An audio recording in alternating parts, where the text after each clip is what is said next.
What's up, y'all? So today I'm going to show y'all how to add a pop color to your install without actually using bleach or dye. So we're going to get straight into it. What's poppin'? Brand new whip, just hopped in. I got options. I can pass that like stocking. Just jot. Okay, y'all, so as you can see, I've already applied this wig. I've already glued it down. I didn't really feel the need to show all of the steps prior to me doing this because this video is more so focused on us adding color to this install. So that's what we're focusing on today and how to do that. So this is a 13x6 frontal wig unit that she has on. I keep saying we, no, I already installed this wig on her before, but we reinstalled it, and it's her birthday, and she was like, hey, I just want me a little pop of color, like a little dash of color. So I was like, okay, cool, like bet. So we're gonna add some color to it. And yeah, she originally wore this wig as a middle part, so she was like, I want to keep it, in a middle part because that's what's easiest for her to maintain. Now, my client right here, she travels a lot. Like, when I say she be on the go, y'all, she be on the go. So she's finna be in like 3 different places for like the next 3 weekends or whatever. And yeah, so y'all already know I use my Carrot Care stick for everything. Like, I don't use no other wax stick ever. I'm not gonna lie, the Carrot Care stick, it is about $20. It's not an expensive wax stick, but I love it because it doesn't leave like that white residue. It doesn't have the hair like too weighed down. It's like just right. So that is why I really will never turn away from Carrot Care wax stick. I don't even think I would be willing to try another wax stick, but hey, we'll see. So I just want to kind of like touch the hot comb part because this, like, when you hot combing your hair, this is the part that really like make or break your install. Like, if you don't really hot comb your hair down to a T and really get it like flat, the install is not going to be giving what it's supposed to give. It's just not. So I know y'all been seeing a lot of videos of different people talking about how you don't supposed to just comb through it using the teeth, and you're really not. Like, you want to try to make sure you're using the back of that comb when you hot combing, okay? So that was just kind of what I did to ensure that I was getting it to be all the way flat. It's still not even flat right now how I want it to be, but at some point in time I do go in through the whole frontal and not flat, but hot press the entire frontal to get it flat. So anyway, now I'm just taking my concealer and I'm just gonna draw that all the way down. Sometimes it does look more precise when you pluck it and then draw it. Sometimes you can honestly just go straight down the line with your concealer. It's just honestly all up to you. And then this is the root touch-up stick that I use. You take it out as like a little mascara one brush thingy, but that is what I like to use to make my parts look natural. Sometimes I use spray, sometimes I don't. It just really all depends. So I don't know, but yeah, so that is what I'm doing right now. And now I'm just gonna part out my baby hairs, and as you can see, I know y'all can see like a little white ash line around it or whatever. Just ignore that, okay? I haven't completely melted it and blended it in, but I promise you I'm gonna get to that step like literally just in a second. Y'all should know by now, doing frontals and closures and dealing with lace, it's a process. So it's not gonna always look the exact way, during the process, but you just gotta trust it. You gotta trust that it's gonna come out looking the way you need it to look. But yeah, I like to really like brush down my edges. This really keeps everything neat and in control for me, and I brush everything back. I am using a freeze spray to do this, so I'm just gonna do the same thing on the other side, brush those baby hairs down, and then brush all the hairs back to keep everything out of the way, because when I do my second melt, I need for everything to be so neat, because I do like to use lace tint. Like whenever the lace is looking like this and I feel like it's not blending in, that is when I will go in and use my lace tint. And using lace tint can get very, very messy. So if I already know in my head that the lace tint is going to be messy, why not make sure that my frontal and my hairs are, you know what I'm saying, not neat? Like that would just make no sense. So that's what I'm doing. I'm just making sure everything is neat. So now it is time for me to apply the lace tint. And y'all already know, like I said, I always make sure I tie my hair up, go ahead and pin it up so it can be out of the way before you even apply it. And I'm just going to spray it all across the hairline and just tap it in. And if it drips, just wipe it off. And you really want to be, you know, as quick as you can with this process. And then I go in with the freeze spray and spray that all across. And this just makes sure that, you know, the lace is still going to be melted, and it also kind of like locks in the lace tint as well and just freezes the lace tint. At least that's what I think it does. I don't know. It works for me. But yeah, and then I just go in with my lace melt band and I just tie that down again. And if y'all watch my last video, I said the same thing. When it comes to lace tint, I don't really like to put my clients under the dryer because I feel like the dryer just kind of like dries out that color. So I just let it naturally air dry on its own. And, you know, you can pretty much do what you want to do in this time. But now it is time to add the pop of color. So what my client did was she just simply brought an extra bundle that had color in it. This is an ombre. So it has like it's black, and then it has like a 27 and then 613 at the bottom. And we've done this before. She kind of, you know, does this every blue moon. Last time I think we just had a straight 613 bundle that we added in, but this time she was like, oh, you know, I wanted it to kind of be different colors of blonde. So that's what we did.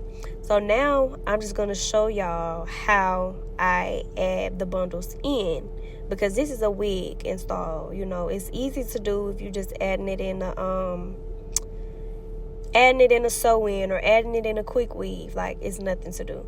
But this is a wig install, so you do have to be like very careful when adding it in the wig, because you want to make sure you're not sewing it into any braids or sewing it into the cap or anything like that. So you just kind of want to make sure that you're being very careful when you're sewing these bundles in, and how to do it with the wig on while it's actually on your client's head.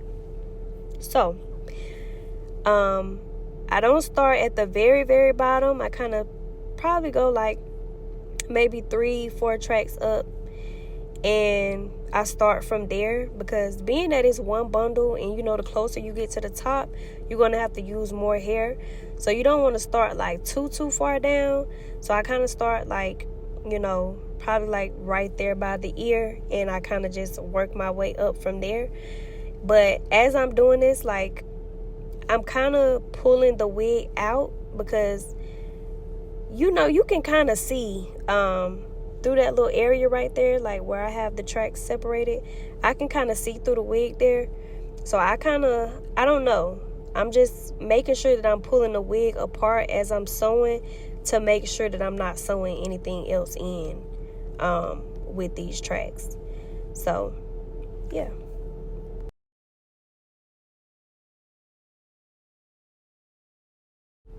So now that I'm done doing that, I'm going to part out my next section where I'm going to sew the next track in.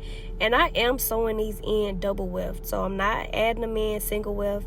If you want to do that, you can, but sewing it double weft to me it's just easier. But I'm basically just doing the same step, kind of making sure I'm pulling it out. And I know it doesn't look like I'm pulling it out, but I promise I am. Like, as I'm like pulling the wefts of the track, I'm kind of also like pulling the wig out with it. And I know it's kind of going really, really fast, so it doesn't look like I'm really pulling it out, but I promise you I am. But yeah, I'm just sewing it in the whole way across. And I think in between this track, I still did the same thing. I did like maybe like 3 tracks in between, and then I went in with my next section. And I'm just going to keep doing the same thing. So now we're like closer to the top. So now we're going to be getting into like the sides and the middle. And this, like I said, this wig was a 13 by 6, but it's one of those wigs where it's not like a full frontal across. It's more like a U-part frontal wig, but it still has extra, plenty of space of lace on the side. But being that the wig was, more of a U-part, it was very easy for me to do this, and I was kind of glad that it was made this way, so I don't have to actually like sew in any tracks on the actual lace. Like, I can still sew this color in on the actual wig cap and it still be shown on the sides. So that is what I really liked about, this wig. It came in handy being made like that for me to be able to do this, because you can still very much sew your tracks on the lace if you want to, if you have a full frontal. But I mean, I know me personally, I wouldn't really want to do it because you just never know. One day you may want to wear a middle part or a side part or however, and just depending on if you got them tracks sewed in on the lace, you may or may not be able to do that. It just all depends. But I'm just gonna kind of let y'all watch me do the rest.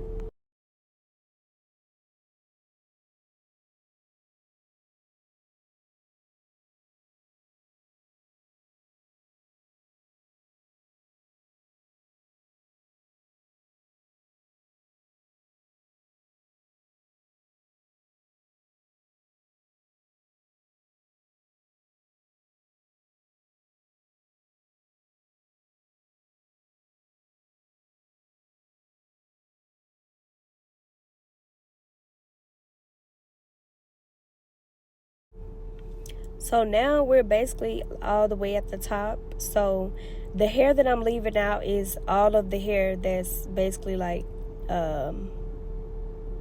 attached to the actual lace and not the actual cap, if that makes sense.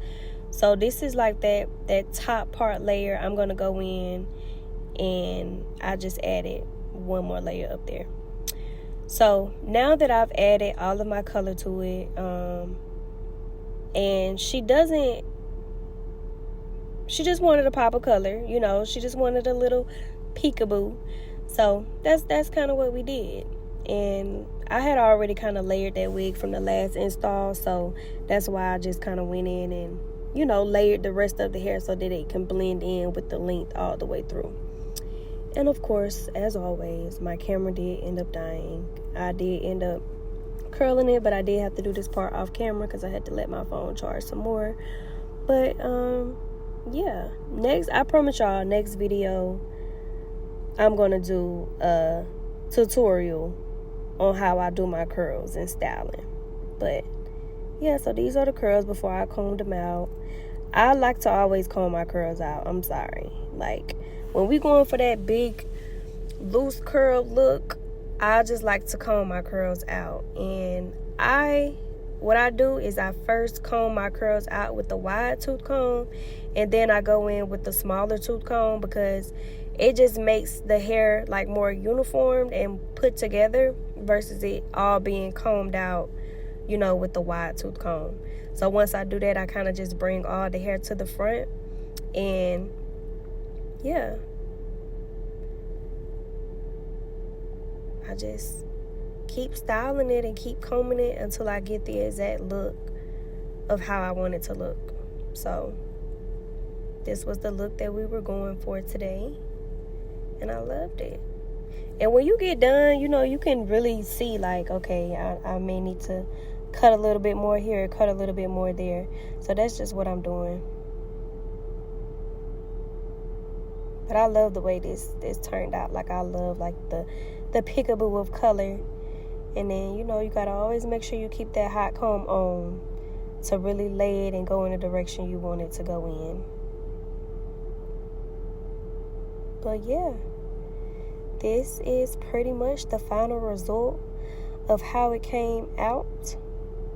And you can, it probably would have been way easier for me to do this on my wig stand, but I promise y'all, I didn't even know she was doing this today. She just be coming in with her bonus and be like, can you give me some colors? So I'd be like, yeah, girl, I got you. But yeah, it's still not hard, even with the wig being on her head. You just gotta pay attention and make sure that you're not sewing the track on the actual braids and cap. And yeah, that's it. But y'all, be sure to like, share, comment, subscribe, all that. Let me know what y'all want to see next in the comments, please, okay? Because I really want to put out content that y'all actually want to see and it's going to actually help people, okay? So, thanks for watching. I'll see you guys next time. Bye.